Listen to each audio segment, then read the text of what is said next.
Do you think that was intentional, though? Well, I think we should talk about Yeah. it, you know. Jeff, can you give me a 1, 2, 3? 1, 2, 3. Amazing. Tootsie Roll Pop Owl. That's our like thing now. Oh, you mean like the podcast thing? Well, like if we have to count down, we do the Tootsie Roll. Yeah, okay. Yeah, I can get behind that. All right. So, the plot cast, we'll call it that. But I'm Max and this is Jeff. We are starting a podcast that is based around us watching films. Spoiler alert. All we're going to talk about is spoilers. We're just going to be, I mean, pretty much, if you think about it, the plot cast is going to be about spoilers for the most part. So, you know, spoiler alert could be a name for it, or another word for spoiling is parish. Yeah. The Parish Bros. That sounds a little bit more like we're in the movie Men, which we're going to talk. Well, and I think I said that because I'm looking at a priest. Yeah, I mean that. But parish, you know, spelled different than. Wait, how is that spelled, Jeff? Parish is Perish. Parish, the religious thing, is Parris. I believe you're correct. I'm 100%. I can spell. Oh, I know. I okay, fine. You know, we'll keep that. We'll write that down on the chalkboard that we know that Jeff can spell, and we'll but when I'm wrong, I'd hold you to it. Slash against it. Okay. All right. Yeah. Actually, have a rolling tally. Yeah. I'm sure we'll tally as the more we do more. This, yeah. The more things we're gonna tally. Make more digital shit for me to throw on the screen. Yeah. So if I spell something correctly, it'll say like 1 for 1 or something. Yeah. And then 100%, and then you can watch the percent drop. Over time. Okay. Yeah. Yeah. I mean, we do want to maybe incorporate some type of, you know, stakes. Yeah. You know, because if we're judging plots and twists, you know, maybe there's a little bit of a gamble there involved, but we'll see. I'll figure out a way to gamble on anything. I just got back from Vegas with no money. I believe it. Yeah. It always happens. And also, the movie that we're going to talk about, we're already experts. Because, with one viewing? Well, because we're men. I mean, we are the movie. We are the alpha and the omega of the movie. And one of the impetuses, or if that is impeti, it doesn't matter. But one of the catalysts for this podcast. I think impeti would be more than one impotent guy. I didn't want to say it, I was thinking the same thing. But one of the catalysts for this whole podcast was Jeff, what was your first take on the movie Men when you saw it? The first take on the movie, I didn't know until the person I watched it with told me that every guy is the same guy. Yeah. And so then I paid more attention to that. Yeah. But the person I saw it with originally figured that out with ease. But they may have also heard that. You know what? Yeah. I don't research movies before I watch it. But I mean, like, sort of part of the charm of the podcast is not coming at it from being totally knowing everything. Yeah. I really didn't quite get it. I thought it was very interesting. My second take, I feel like I have some insight. I was just kind of taking it in like a newborn baby the first time, and I got kind of tripped up on some things. I started paying attention to things that I shouldn't have, and trying to put together what was going on. That's a testament, I think, also to the giant brain I have. When you're watching an A24 movie, you never feel at ease typically. I mean, by the way, real quick, what is A24? I mean, like Hereditary. No, I know that, but why is it A24? What does that stand for? I don't know. A is not the 24th letter of the alphabet. 24, 2000 A. I mean, it's got to mean something. I wonder if... Let's not look it up either. I know, but I mean, I wouldn't want to look it up either, or at least for the sake of, you know, the conversation. It'd be more fun not to look everything up. But I always thought it had some type of connection to... B48? If you study patterns. Well, but what's the significance of B48? C72? Are we getting anywhere with this? Yeah, well, I know, because I thought I'm just thinking of, like, do you remember taking tests where they show you like what would the next thing be. Yeah. So that very basic. Yeah, like pattern recognition or whatever. But A24, I thought had something to do with like tape or like some type of medium for making film. I don't know if that's true or not. But A24. By the way, we're not allowed to look anything up on this cast. Okay, at all. No. A24 though is a good place to start, and there's also stuff. There's just like a bevy of content, and that's why we started with Men, because I had never seen Men. Jeff had seen it already, but it was like my viewing of it was worth nothing really. I remembered like a couple parts of it. Yeah, and it was enough for a rewatch to feel kind of fresh. And I feel like with A24 movies nowadays, that's kind of common to kind of walk out of the movie and be wondering what the fuck, and then have taken, half of it in. I mean, like, I feel like a lot of this stuff requires repeat viewing too.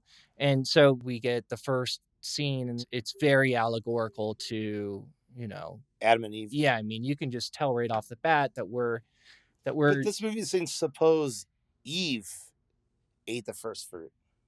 Yeah. Didn't Adam eat the first fruit, or did they eat it together, or a snake ate it? The snake gave it to Eve. So the snake convinced Eve to eat it. Oh, so this is biblically correct then? Yeah. Okay, I thought Adam ate the apple. Because of the Adam's apple. Adam's apple. I mean that. Yeah, I mean, but also because like. I don't know. I mean, I thought Adam's apple was because Adam ate the apple and choked, and he was given this like lump in his throat as a consequence of eating that forbidden fruit or something. I don't know. Like, there's so many versions of this stuff, and that's what makes it kind of in your face, allegorically speaking, about. But is this like a soft kind of knock on women then? Like, this movie's about how men are awful, but guess what? She actually ate the fruit, and that's why we suck. Well, I think it's trying to turn everything on its head, and how you're going to interpret it kind of requires you to start weaving it all together, because there is this juxtaposition of what we've had as the normal tenets of things, and then also it's subverting it in some sense. Just to speak to the point of you not knowing it's the same person at playing all the men, they do a really good job with like whoever did the visual effects. If you haven't seen the film, it's not that crazy of a thing to think that they're different people, especially with the prosthetics involved, and how the first one we see is so different looking than the rest of them. One of the things that happens right after she eats the fruit is we might have to look up names, because I do have his name here somewhere. Well, it's the same guy, though. Yeah, I know, but I mean the name of this version of him. Yeah. Okay, so here is something that is biblically going in the direction of the expected, is that he asks her after she's eaten fruit, eaten apple, an apple, very biblically. He asks her if she plays piano while he's giving her the tour of where she's going to stay, which we should probably get some background. I believe she's a woman who's trying to find some hospice after what apparently is her husband's You mean suicide? respite, right? Hospice is a place you go to die. Is it? Yeah. Respite is like a break from something. Yeah. So let's put a little thing on the scoreboard for me there. Okay. If I'm correct. Yeah, if you're correct. All right, fine. Yeah. I mean, I'll take what I can get with the allegory. I'm just trying to give the listeners some backstory, because we haven't really covered what the basic premise of the movie is, which is, men. It's this woman whose husband has committed suicide, and she's wondering, and it's looming over her, to what degree, we don't know, to what extent, how this has been impacting her in a long-term way. I can't remember exactly how long it's been, but she is, going to a retreat of some sort in a very British way, which seems like maybe on the Welsh countryside or somewhere therein. She lies about being able to play the piano. She definitely can, but she tells this man that she can't. She also lies when she books her name. She doesn't consider it a lie. She calls it a force of habit, booking her name under the name she had when she was still married to her dead husband. And she says that to the. But how quick would you change your name after? Doesn't that take a long time? I don't know exactly the timeline, and I wish, Well, that could actually be a error in the writing of the movie, because you cannot change your name in like a month. Yeah, but I don't know if it's been a month or a year or whatever. Yeah. Yet. But so something I wanted to mention is that we're given flashbacks in this film a few times, and most of them are of her husband dying or floating, falling outside of a window. It's also always very red. Yeah, rose colored and red. And I don't know if that's supposed to symbolize anger, or is it symbolizing something feminine? Whether it's like, menstruation, even as simple as a concept. No, I mean, seriously, because there's a good I have a good reason for positing that, but is it signifying that, or just rose colored glasses being retroactive, or rose tinted glasses? Is it kind of playing and flipping that on its head? And most of the film, at least for the first half of it, in the countryside, it's the classic, what you expect in that place and time, which is midday, overcast, kind of typical British weather. I don't know if this is going to show up to people listening or watching what's on the screen right now, but the hand pointing, it actually looks like they just put a random person's hand. Like, it doesn't look like it. Like it was digitally added in. Yeah. in this frame. We forgot to point in this scene, so we're going to take just some person's hand. It doesn't look like it. I don't know. One of the things that happens that's also allegorical here, the next significant thing, is that she's kind of giving herself the tour, and she's going around and she finds a tunnel, and there's obviously some type of allegory there with the tunnel, but the sound design here is amazing, and I just want to point that out for a second, because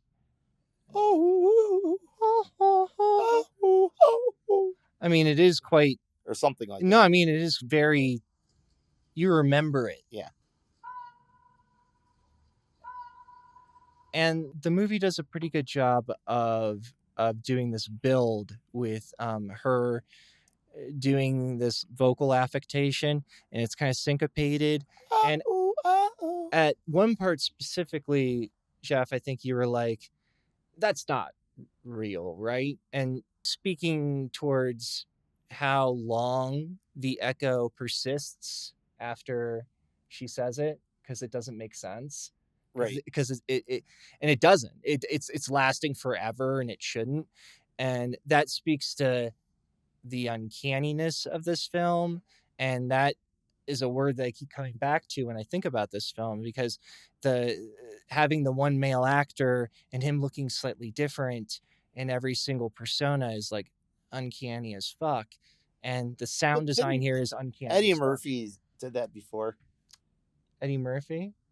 In The Crumps, or he's done. Tyler Perry's whole career is doing. But I just want to give Eddie Murphy a little credit for playing multiple characters before this guy. Yeah. Okay. Yeah. No. Credit where credit's due. Yeah. There's only one Eddie Murphy. Thinking about this, because is Skipping Stones a physical version, non-vocal version of Echo? Kind of. If you think about waves and how they reverberate and skipping a stone, and also there is a shot. There's like a rock or something goes in the water. I think it's there's some drops. I don't think they're trying to make that comparison, but the skips get smaller. Further away. Yeah. No, I know exactly what you mean, but there's the specific echo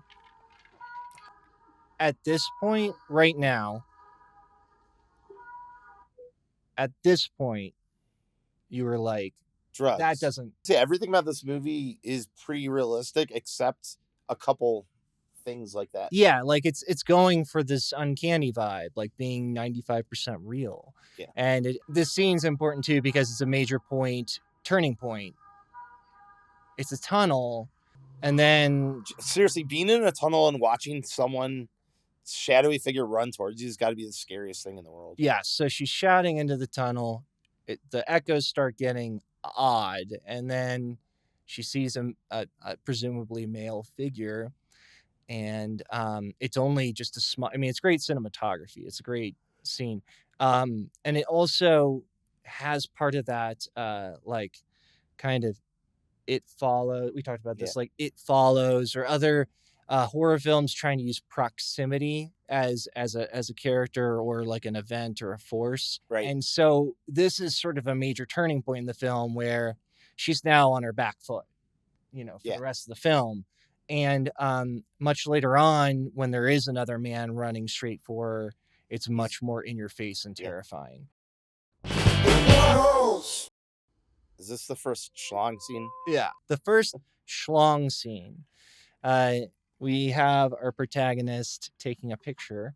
Before she's basically looking down at the phone, and he's already standing there, and she's adjusting and getting ready for her shot, and she takes it, and then it finally focuses back up onto the dong man, or schlong. Well, dong's fine.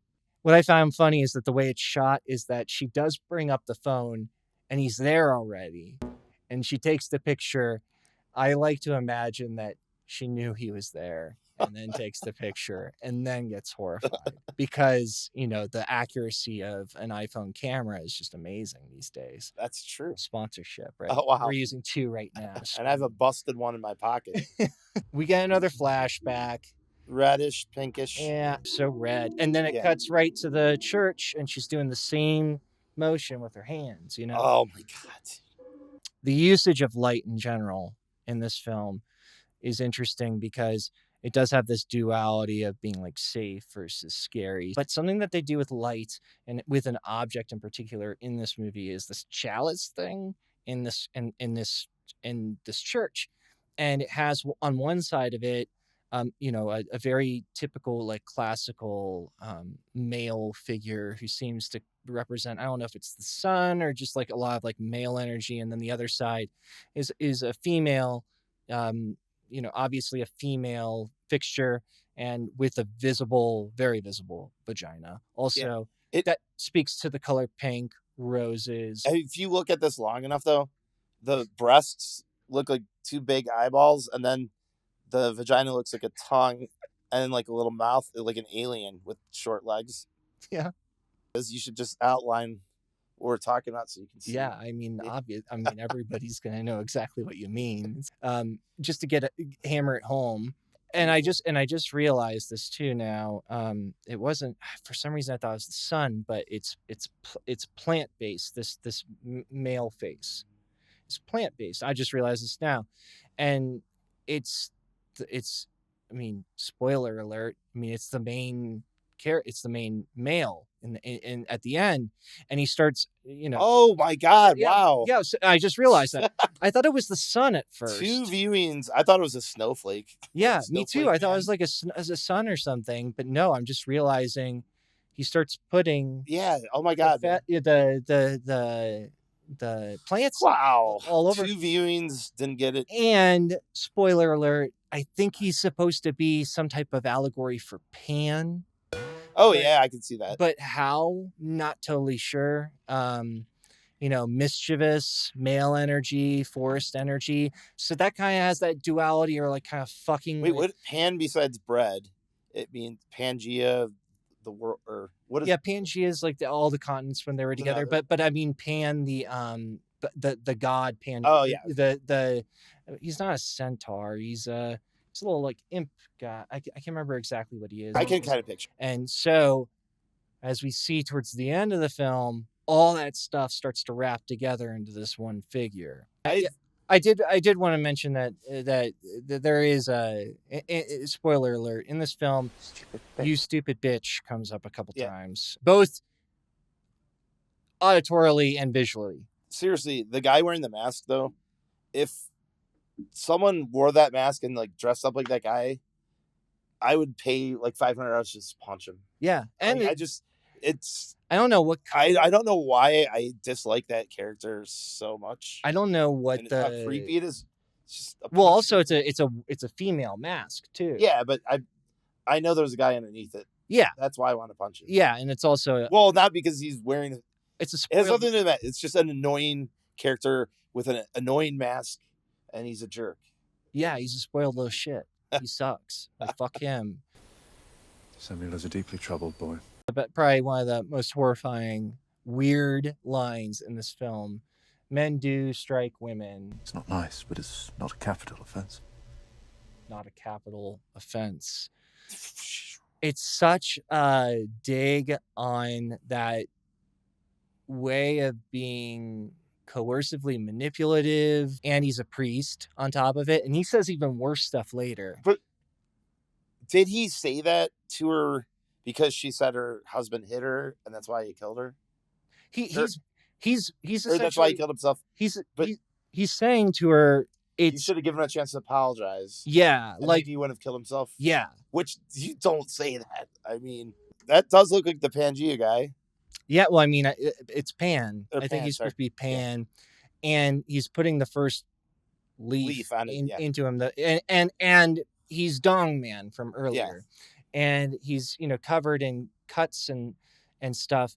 I think he used different English accents, or different region, or like so you in your second viewing, you were picking up that the actor was using different dialects from around England, like a Welsh one or an Irish one. Or it seemed like there's for instance, so say I did my British accent, I can do one. Yeah. Right?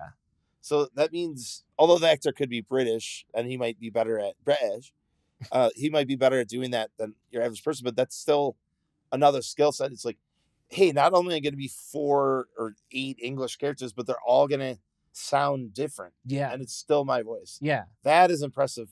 I'm sure that was part of his sell on being, the actor that got the part. Yeah.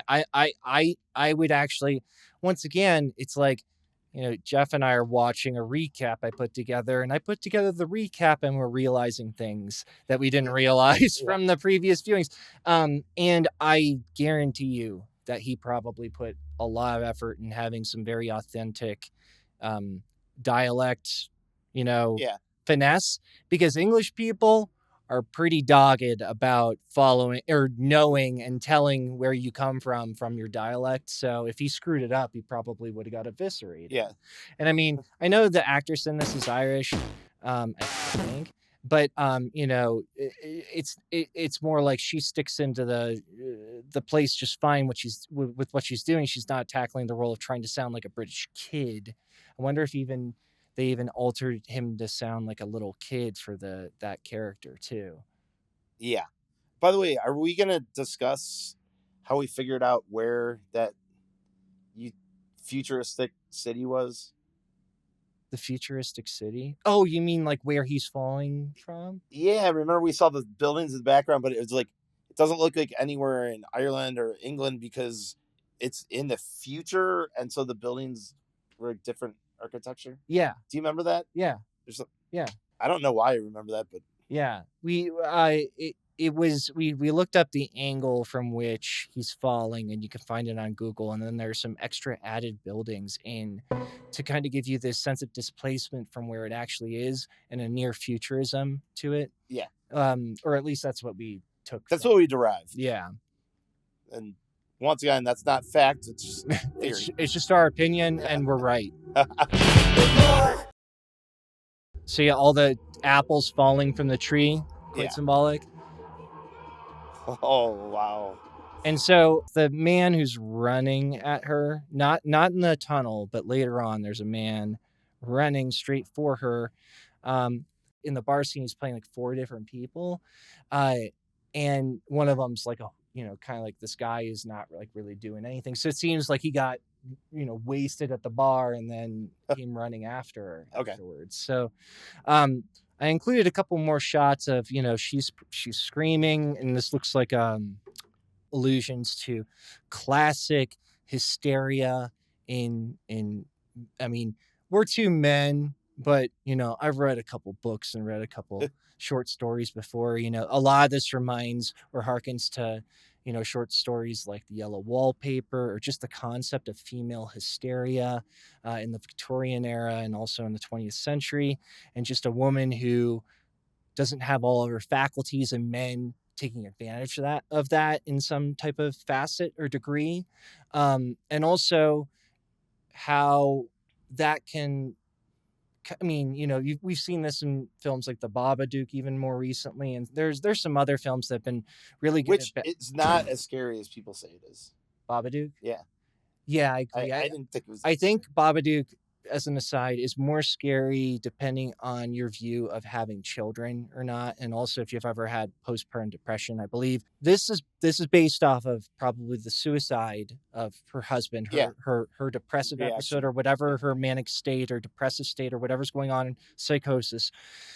That's due to a suicide, where oftentimes we see postpartum depression or other things that are more of part of a female experience used as the catalyst or some type of device. We also are kind of bludgeoned with this allegory, and spoiler alert for everybody here, we get a full-on spoiler alert to as the highest degree we can imagine on this podcast. There's how many births? Oh crap, I don't remember this. 4, 5, enough to play all the characters in the film, and the male character is giving birth to all the different forms that she encounters. And there's also this trickery of light, wherein this custodian of the manor that she's staying at, when it eventually becomes nighttime, everything will turn off and then turn back on, and people will disappear or reappear. And it happens to the custodian or the land taker that's been showing her around. And when he disappears in a flash, and it's using the light as a device, that's when she's pretty much on her own as far as having help at this point. And then it's just birth after birth after birth, and it's painfully accurate. And let's see if we can rewatch the Ace Ventura birth. Yep. Ace Ventura birth. So there's a scene where pretty much the priest sexually assaults her, and he uses a bunch of biblical jargon make his way to that point. And we get this reversal of penetration where she stabs him with a knife, which is, right. You're happy about it, or you're rooting for her, and you're like, fuck yeah, this dude's getting, a taste of his own medicine, or whatever you want to call it. And it's also what catalyzes just a bunch of births that follow her until the very end.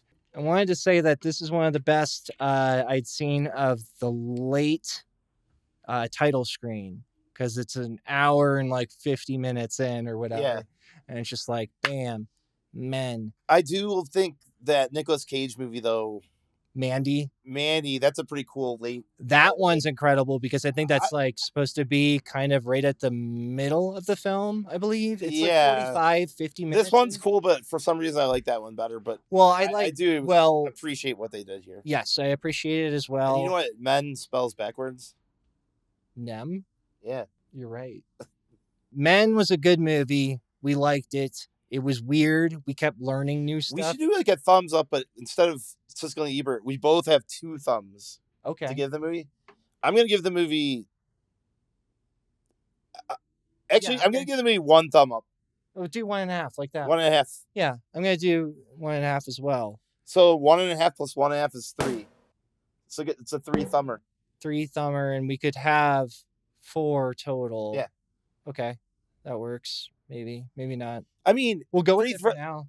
There's plenty of 4 thumbers. Like, that's not like amazing. Yeah. Okay.